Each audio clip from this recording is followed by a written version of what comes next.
I didn't start this because I believed in a miracle. I want to be perfectly clear about that right from the beginning. This wasn't some quest for eternal youth or a desperate attempt to fix something that felt broken. In fact, it started with a problem that felt almost embarrassingly small. I had just returned from a trip, my immune system felt a little run down, and my digestion felt sluggish. You know the feeling? That heavy, post-travel bloat where nothing seems to move quite right. A friend, someone whose opinion I trust because she's a clinical herbalist and has zero tolerance for nonsense, simply said, "Chew a clove, just one, before you eat." She wasn't selling me a program or a $60 bottle of extract. It was just a piece of advice, as casual as suggesting I drink more water. So I did. I bought a small jar of whole cloves at the grocery store, the same ones you might stick into a ham or a mulled cider. And for 7 days, I chewed 1 or 2 buds slowly, usually about 10 minutes before my largest meal. I wasn't expecting much. Maybe a little less bloating, perhaps a fresher palate.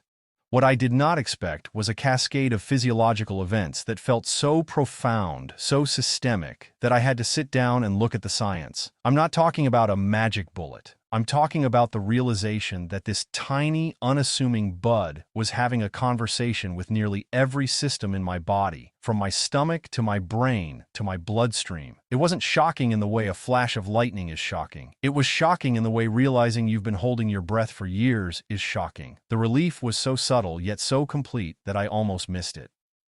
The thesis reframe. If you search online for cloves, you will find a million articles telling you they are good for digestion or packed with antioxidants. That's the headline news. It's true, but it's also shallow. It's like saying a key is good for opening things. It doesn't tell you about the intricate lock it was designed for, or the tumblers that click into place the moment you insert it. We need to interrupt that narrative. The real story of the clove isn't just in its chemical components, the famous Eugenol. The real story is in the signal. Your body is a communication superhighway. It's constantly listening, sensing, and interpreting the world around you through your senses. When you chew a clove, you aren't just releasing compounds into your stomach. You are sending a sophisticated neurological and hormonal signal to your brain and gut before you even swallow. You are triggering what is known as a cephalic phase response. This is the core concept I want you to hold on to. The cephalic phase is the thinking head phase of digestion and metabolism. It's the part that happens before the food arrives. It's the saliva in your mouth when you smell bread baking. It's the stomach acid that starts churning just by looking at a grilled steak. It is your body preparing for what it thinks is coming. By chewing a clove, we are hijacking this ancient primal system. We are sending a specific chemical telegram to the vagus nerve, the gut-brain axis, and the pancreas saying, "Get ready. Something important is here." But it's not a crisis. It's a signal. And that signal changes everything. The mechanism. So how does this tiny bud actually work? To understand the benefits we're about to count down, you need to see the mechanism in slow motion. It happens in 3 distinct parts, a cascade that starts in your mouth and echoes through your entire body. Part 1, the sensory detonation, the mouth-brain hotline. The moment your teeth crush that clove, you release a volatile oil called eugenol. This compound is potent. It immediately binds to a receptor in your mouth called TRPV1. Now, you might recognize that name because it's the same receptor that capsaicin from chili peppers hits. But eugenol plays a different tune. Instead of screaming pain, heat, it whispers aroma, complexity, medicine. This signal travels instantly via the cranial nerves, specifically the olfactory and gustatory nerves, directly to the brainstem and the hypothalamus. You have just activated the cephalic phase. Your brain is now alerted that a bioactive compound is entering the building. It doesn't yet know it's just a clove. It's preparing for a significant metabolic event. Part 2, the vagus nerve activation, the information superhighway. The brain, now alerted, sends its response down the vagus nerve. This is the 10th cranial nerve, a massive information superhighway that runs from your brainstem down to your abdomen, touching your heart, lungs, and digestive tract. It is the primary component of the parasympathetic nervous system, the rest and digest system. The signal from the clove tells the vagus nerve to increase its tone. It tells your body, we are safe. We are not in a fight or flight state. We can focus on inner housekeeping. Yet this is the critical step. If you are stressed, this signal is often blocked, but by forcing the brain to process this complex sensory input, the clove helps pull the nervous system back toward a state of balance, or homeostasis. Part 3, the local and systemic cascade. Now, as you continue to chew, you mix the clove with your saliva, which contains its own digestive enzymes like amylase. This mixture, now infused with eugenol and other phenols, travels to the stomach. Here, the eugenol acts locally.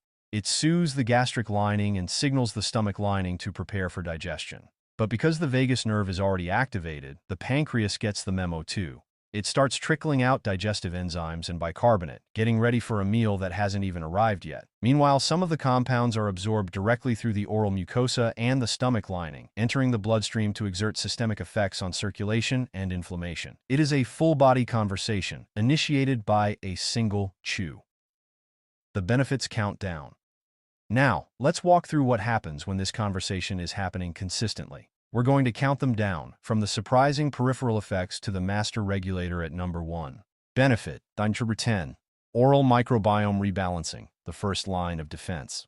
Before that clove even hits your stomach, it has already performed a crucial task in your mouth. We tend to think of our mouths as just a gateway, but it is a densely populated ecosystem. We have both beneficial and pathogenic bacteria living on our tongues, gums, and teeth. When you chew a clove, the eugenol acts as a selective agent. This is important. It's not a sterilizing agent like alcohol-based mouthwash, which wipes out everything, good and bad, leaving a vacuum that can be recolonized by the worst offenders. Instead, eugenol has been shown in studies to inhibit the growth of specific pathogenic bacteria, particularly those associated with periodontal disease, like Porphyromonas gingivalis. It disrupts their biofilms, the sticky shields they build to protect themselves. At the same time, it doesn't seem to devastate the more beneficial flora. By chewing the clove, you are essentially performing a gentle, targeted weeding of the oral garden. You are reducing the inflammatory load that starts in the mouth. Chronic oral inflammation is a known contributor to systemic inflammation throughout the body, linked to heart disease and insulin resistance. So, by simply reducing the bad actors in your mouth, you are lowering the baseline inflammatory signal being sent to your immune system all day long. It's the ultimate first step in preventative healthcare, happening before you even swallow. Benefit number 9, salivary enzyme potentiation. Digestion starts here. We often overlook saliva as just water, but it is a complex digestive fluid. It contains alpha amylase, an enzyme that begins the chemical breakdown of starches into simpler sugars right in your mouth. The cephalic phase response triggered by the clove does something fascinating. It can increase the quality and enzyme concentration of your saliva. Think of it like this. Normally, your saliva might be like a light drizzle. Chewing the clove signals to the salivary glands, this is a significant tasting event. Send the good stuff. This results in a thicker, more enzyme-rich saliva. When you then eat your meal, particularly if it contains complex carbohydrates, the breakdown process is already 10 to 15% more efficient by the time the food reaches your stomach. This reduces the burden on your pancreas and small intestine later. It's a prime example of upstream work making downstream processes easier. By potentiating your own enzymes, you aren't adding anything foreign to your body. You are simply optimizing the tools you already have. This leads to less gas and bloating, simply because the carbohydrates are being pre-digested more thoroughly from the very first bite. Benefit number 8, gastric lining soothing, the protective film. Here is where we start to see the local protective effects. The stomach is a harsh environment. It has to be. It uses hydrochloric acid strong enough to dissolve metal, theoretically, to break down food and kill pathogens. But sometimes the balance is off. Maybe we have too little acid causing food to sit and ferment. Maybe we have too much acid or a weakened mucosal lining, leading to that burning sensation.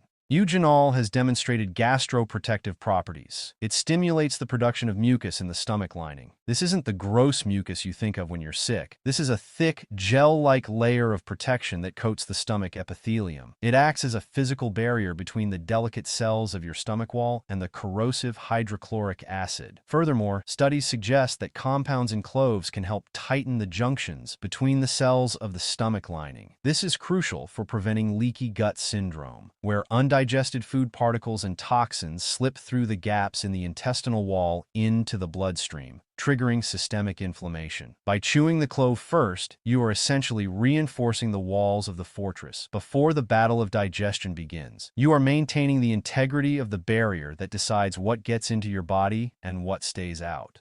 Benefit number 7, regulation of gastric emptying, the pacing mechanism. One of the most common digestive complaints I hear from people over 40 is that food just sits there, or that they feel a rush of blood sugar after eating that leads to a crash. This is often a problem of gastric emptying, the speed at which the stomach releases its partially digested contents, chyme, into the small intestine. If your stomach empties too fast, you get a massive dump of sugars and nutrients into the small intestine all at once, overwhelming the system and causing a blood sugar spike. If it empties too slow, you feel bloated, heavy, and lethargic. The bitter and aromatic compounds in cloves act as a gentle regulator for this process. The signal sent via the vagus nerve helps to coordinate the rhythmic contractions of the stomach, known as peristalsis. It optimizes the timing of the pyloric valve, the gateway between the stomach and the small intestine. The result is a steady, measured release of chyme. This allows the pancreas and liver to keep up, ensuring a smooth, gradual absorption of nutrients and a correspondingly smooth blood sugar curve.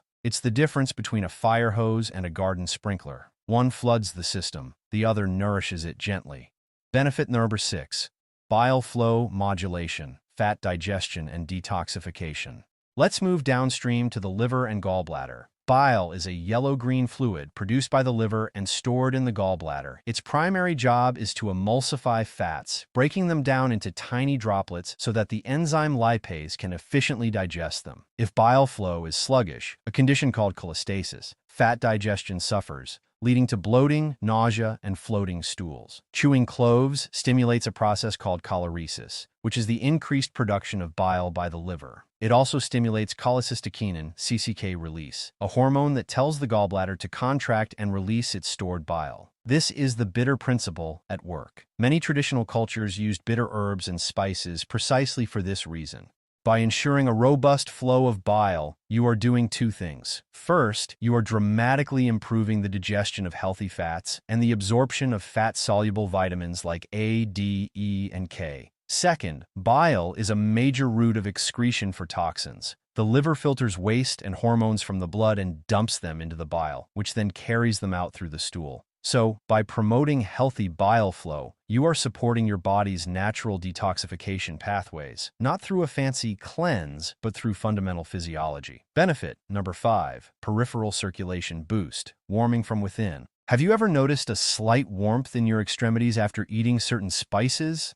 This is no accident. The activation of TRPV1 receptors by eugenol doesn't just send a signal to the brain, it also triggers a local neurological reflex that affects your blood vessels. It encourages vasodilation, the widening of blood vessels, particularly in the tiny capillaries of your hands, feet, and skin. This is known as improving microcirculation. As we age, capillary walls can become stiff and less responsive. This leads to cold hands and feet, slower wound healing, and even cognitive fog, as the smallest blood vessels in the brain are the most delicate and first to be affected by poor circulation. The eugenol acts as a gentle vasodilator. It helps the endothelial cells that line your blood vessels to relax and produce more nitric oxide, a key signaling molecule for circulation. This rush of blood to the periphery not only warms you up but also ensures that oxygen and nutrients are being delivered to tissues that are often the last to receive them. It's a systemic wake-up call for your entire circulatory tree, from the aorta down to the tiniest capillary.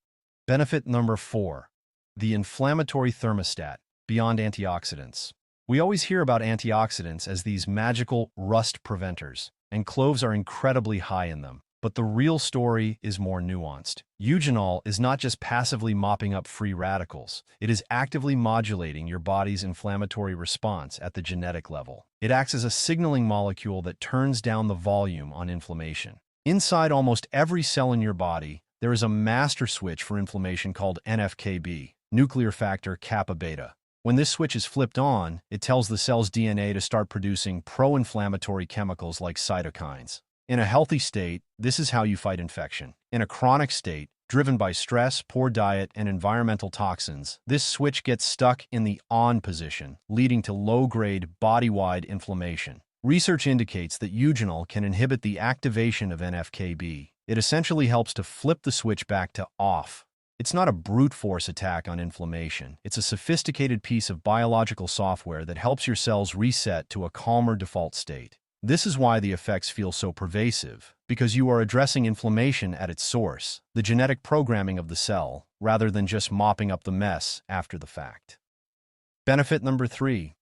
Blood sugar stability, the second meal effect. We touched on gastric emptying, but the impact on glucose metabolism goes much deeper. This is where we see the second meal effect. What you do before one meal can impact how your body handles the next meal. The cephalic phase triggered by cloves helps to prime the pancreas. When the vagus nerve is activated by the clove's sensory signal, it tells the pancreatic beta cells to be ready. It encourages what is called first-phase insulin release. This is a small, early burst of insulin that happens almost immediately upon tasting food. This early burst is critical because it wakes up the insulin receptors on your muscle and liver cells, making them more sensitive and ready to accept glucose when it arrives. If you skip this cephalic phase, if you just gulp down food without tasting it, you lose this early priming. You force the pancreas to play catch-up, often releasing too much insulin later, leading to a blood sugar crash, reactive hypoglycemia. By chewing cloves before a meal, you are essentially teaching your cells to listen to insulin again.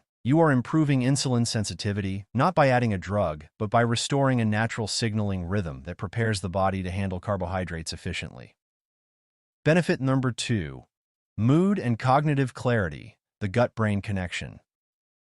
Now we are getting to the really profound effects. We have established that chewing cloves stimulates the vagus nerve.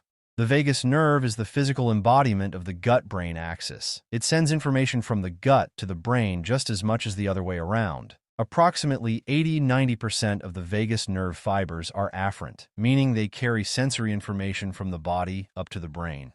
When you soothe the gut lining and balance the microbiome with that first clove, you are sending a powerful signal of safety up that nerve. This signal reaches the brainstem and influences the limbic system, the emotional center of your brain. It tells your amygdala, all is quiet on the Western Front, no need for alarm. This promotes a state of calm focus. It increases the availability of neurotransmitters like GABA, which has a calming effect. People often report feeling more present and less in their heads after this practice. It's not a high, it's a lowering of the static. By reducing the inflammatory and digestive noise coming from the gut, you free up mental bandwidth. The brain no longer has to manage a crisis in the abdomen, so it can focus on higher-level tasks. This is why so many ancient traditions insisted on mindful eating or bitter aperitifs before a meal. It was a way of settling the spirit to prepare for nourishment. Benefit number 1. Vagus nerve toning and resilience, the master regulator. And this brings us to the number 1 benefit, the real secret that circles back to our opening thesis. The most profound thing that happened to my body after 7 days of chewing cloves wasn't better digestion or warmer hands.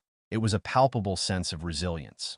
The small stresses of the day didn't spike my anxiety as much. My heart rate variability, HRV, a key marker of nervous system health, improved noticeably. The reason is that this simple practice is a form of vagal toning. Think of the vagus nerve like a muscle. To make it strong and responsive, you need to exercise it. You need to challenge it gently and consistently. Chewing a clove with its complex sensory input, its bitter compounds, and its signaling cascade is a perfect form of isometric exercise for the vagus nerve. You are forcing the nerve to fire. You are demanding that the parasympathetic system engage. Every time you do this, you are strengthening that pathway. You are building what neuroscientists call vagal tone.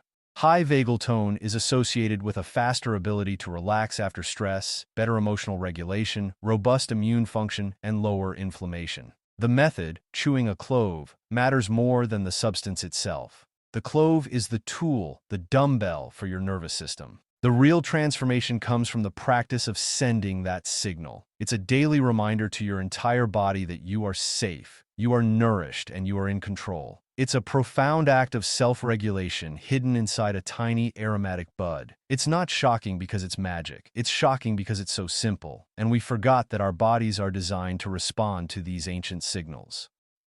Practical application. So how do you actually do this safely and effectively? It's not complicated, but the details matter. What to buy? Get whole, dried clove buds from the spice aisle of a reputable grocery store. Organic is ideal, but not mandatory. Avoid ground cloves for this practice, as they are too processed and lack the structural integrity for chewing. The protocol. Timing. Do this 10–15 minutes before your largest meal of the day. This primes the system perfectly. The dose. Start with 1 bud, just 1. Place it in your mouth. The chew. Chew it slowly and deliberately. Crush it with your molars. The goal is to release the oils and flavor. It will be intense and slightly numbing. That's the signal. The saliva. Let the flavored saliva build up in your mouth. Swish it around. You are bathing your oral mucosa in the signal. Duration. Do this for about 2 to 3 minutes. The spit or swallow. This is up to you. Traditionally, you can swallow the chewed clove. The fibrous material acts as gentle, insoluble fiber.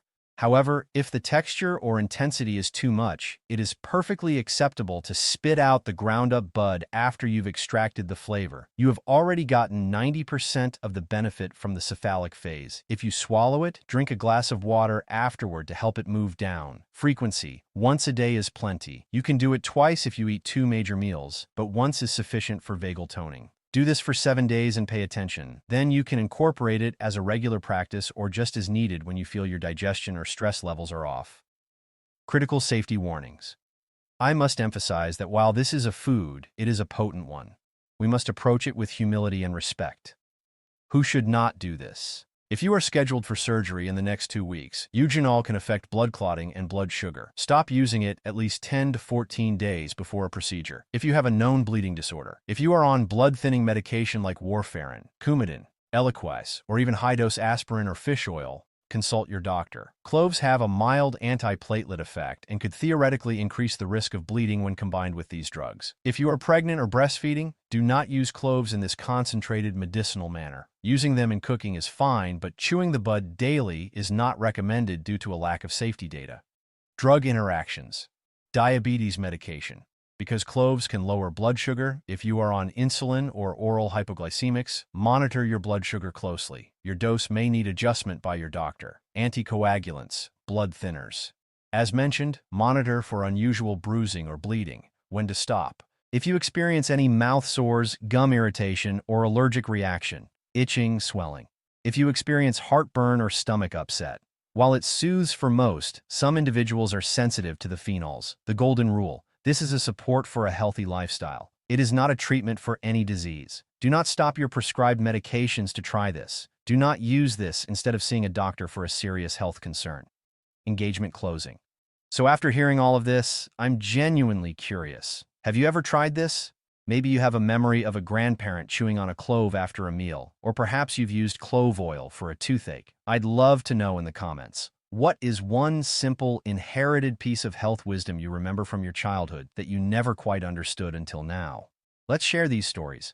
We have so much to learn from each other. If you found value in this deep dive into the science of the simple things, please consider subscribing. We explore one topic like this every week, always aiming to connect the dots between ancestral wisdom and modern physiology. And finally, I'll leave you with this thought. In a world that screams for our attention with louder noises, brighter screens, and more potent drugs, sometimes the most revolutionary act is to sit quietly with something small, to chew slowly, to taste deeply, to send a signal of peace inward. It's a reminder that you don't need to conquer your body to heal it. You just need to listen to it, and sometimes give it the right key to unlock its own quiet, powerful intelligence. Thank you for your time and your attention. Be well.